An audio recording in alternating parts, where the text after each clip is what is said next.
छठी पूजा बिहार में कब मनाई जा रही है और किस युग से ये आरंभ हुई थी? छठ पूजा भारत की सबसे प्राचीन और वैज्ञानिक पूजा मानी जाती है। इसका उल्लेख इसके बारे में वैदिक काल से लेकर रामायण और महाभारत तीनों युगों में मिलता है। छठ पूजा का आरंभ वैदिक काल में माना जाता है। ऋग्वेद में सूर्य उपासना और अर्घ देने की परंपरा का उल्लेख है। उस समय ऋषि और तपस्वी लोग उषा मतलब भोर की देवी और सूर्य देव की आराधना करते थे।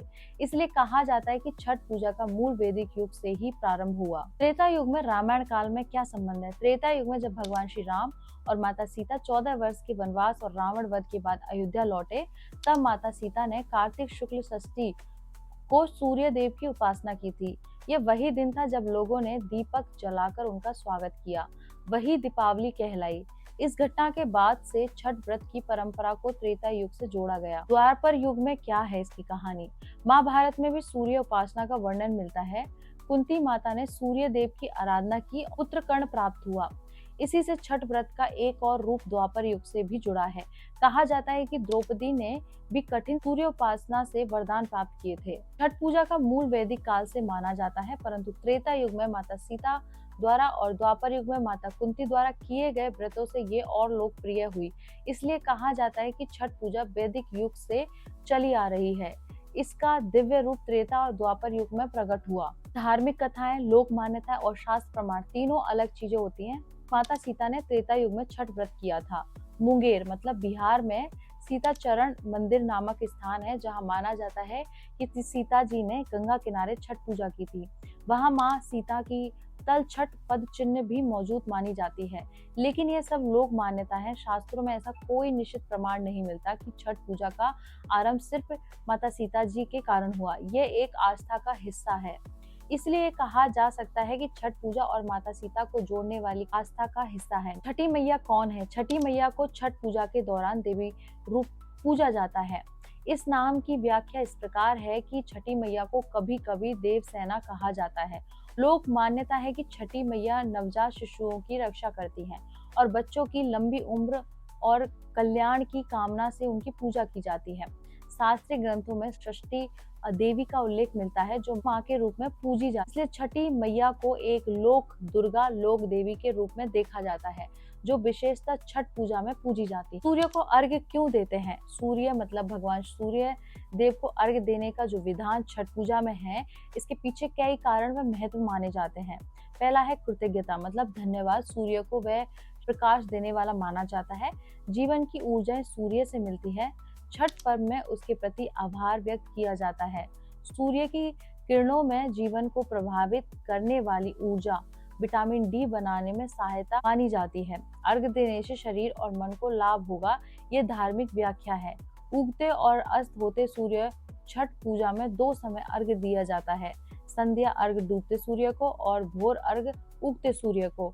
इस तरह सूर्य की संपूर्ण यात्रा का आभार जताया जाता है। ऊर्जा प्रकृति, जल, वायु और सूर्य का एक समन्वय माना गया है। इस अर्घ ने यह संकेत भी दिया है कि मानव प्रकृति संबंध को मान्यता मिले। छठ पूजा या छठी मैया का उल्लेख मिलता है। पहला है, एक कथा में कहा गया है कि छठी माता की पूजा का उल्लेख ब्रह्मवैवर्त पुराण में मिलता है। उसी कथा में राजा प्रियव्रत की कहानी बताई जाती है कि कैसे कैसे उन्हें छठी माता की कृपा से पुत्र प्राप्त हुआ। दूसरा है मार्कंडेय पुराण। एक स्तोत्र कहता है कि मार्कंडेय पुराण में छठी मैया का महत्व वर्णित है।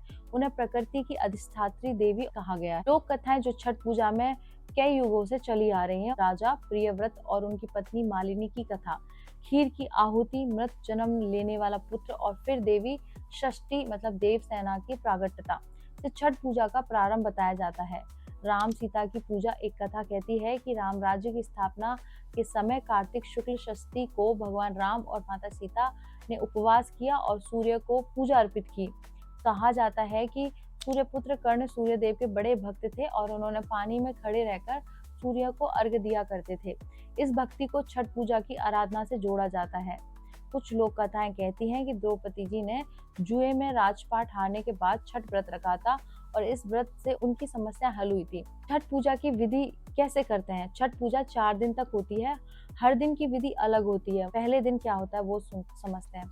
नहाए खाए श्रद्धालु स्नान करते हैं और शुद्ध हो जाते हैं। घर को स्वच्छ करते हैं। एक शुद्ध सात्विक भोजन बनाते हैं और ग्रहण करते हैं।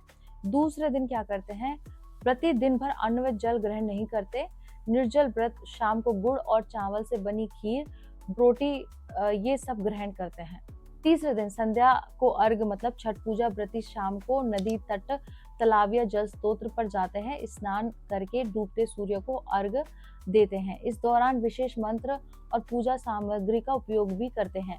चौथा है प्रातःकाल उठते ही उगते सूर्य को अर्घ देते हैं। छठी मैया को भी पूजा करते हैं। उसके बाद व्रत तोड़ते हैं मतलब पारण करते हैं। इस प्रकार का प्रसाद ग्रहण किया जाता है। पूजा की सामग्री की सूची में क्या क्या होता है? बांस की 2 कटोरियां या टोकरी या सूप पथिया, ये सब फल, केला, नाशपाती, शरीफा, नारियल, ठेकुआ, गुड़, मखाना, चावल, ऐसे प्रसाद सामग्री। अक्षत पीले या लाल वस्त्र, दीपक, गंध, फूल, खंड, शक्कर, सुपारी, सत्तू। कुछ स्थानों पर ये सब लेते हैं। जल पवित्र होना चाहिए। 1 लोटा, थाली, चम्मच ये सब रखना है। पूजा के दौरान व्रती को पूर्ण शुद्धता बनाए रखना चाहिए। मन, वचन, कर्म तीनों शुद्ध करें। अब छठ पूजा का आध्यात्मिक लाभ क्या है? छठ पूजा का धार्मिक मान्यताओं और भक्तों की आस्था के अनुसार सूर्य देव को जीवनदायिनी शक्ति माना जाता है। छठ पूजा को भक्त अपनी आस्था और कृतज्ञता व्यक्त करते हैं। आध्यात्मिक शुद्धि में मानसिक शांति, कठिन व्रत और संयम से व्यक्ति मन, वासनाओं और अकारण इच्छाओं पर नियंत्रण प्राप्त करता है। यह आत्म शुद्धि का मार्ग बनता है। नदी या जल में खड़े रहने से सूर्य की किरणों को सीधे ग्रहण करने की क्रियाएं शारीरिक ऊर्जा या संचार करती हैं। कुछ लोग इसे स्वास्थ्यवर्धक मानते हैं। विशेष रूप से व्रती अपनी मनोकामनाओं की पूर्ति, संतान, सुख, समृद्धि की कामना करते हैं। छठी मैया और सूर्य देव से दया और कृपा की प्रार्थना करते हैं। मानव और प्रकृति अलग नहीं बल्कि एक संबंध है। यह प्रकृति आस्था को बढ़ाती है। छठ पूजा सिर्फ धार्मिक क्रिया नहीं, इसका सामाजिक और सांस्कृतिक महत्व भी बहुत गहरा है। नदी किनारे, घाटों पर बहुत से लोग एकत्रित होते हैं। ये समुदाय की एकजुटता और संयोग का अवसर बनता है। सभी मिलकर पूजा करते हैं, सामग्री साझा करते हैं। छठ पूजा में पारंपरिक प्राकृतिक सामग्रियों का उपयोग किया जाता है। प्लास्टिक, रंग, हानिकारक सामग्री का प्रयोग कम किया जाता है। यह प्राकृतिक संसाधनों की रक्षा और स्वच्छता की प्रेरणा देता है। ये परंपरा पीढ़ी दर पीढ़ी चलती है। लोकगीत, परंपराएं, वस्त्र, भाषा, ये इस तरह से ये सब इस पूजा के माध्यम से जीवित रहते हैं। मानसिक अनुशासन कैसे बनता है? कठिन व्रत और नियमों का पालन, संयम और आत्मनियंत्रण सामाजिक मूल्यों को जागृत करता है, जैसे धैर्य, सहिष्णुता, त्याग, समानता और समरसता। छठ पूजा में धन संपन्न और सामान्य व्यक्ति सभी एक समान रूप से सूर्य से जुड़े होते हैं।